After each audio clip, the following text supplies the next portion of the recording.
Grmlje koje vam preporučujem za posaditi, a da bi tijekom svibnja imali prekrasnu bujnu cvatnju, prekrasne mirise, a istovremeno pomogli brojnim oprašivačima i pticama u opstanku, saznajte u sljedećem videu.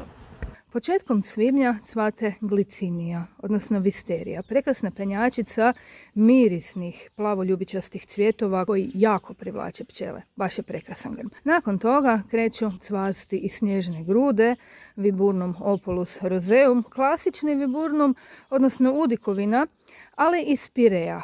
Suručica, bijele suručice jako lijepih cvjetova koje vole pčele. Nakon toga kreće vajgila, prekrasan mirisni grm ako se radi o starinskim sortama koji isto tako obožavaju oprašivači.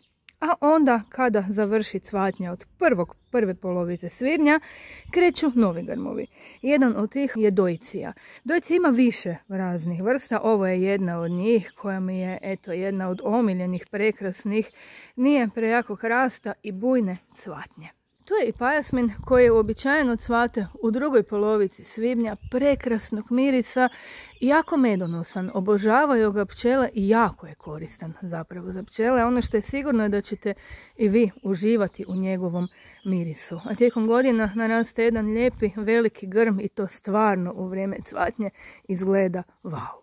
U svibnju cvate i vatreni trn, jedan prekrasan ukrasni grm koji je mnogima poznati po bobicama koje su većinom žute, narančaste ili crvene boje, ali posebnost je u vrijeme cvatnje, evo upravo sada, vidite i čujete vi ovo.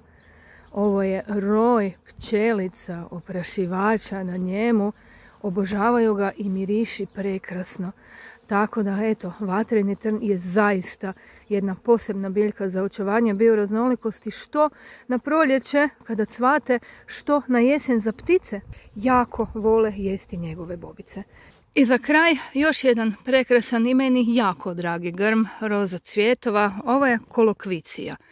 Ova biljka isto cvate tijekom svibnja, ima prekrasne trubaste cvjetiće i isto ju obožavaju oprašivači.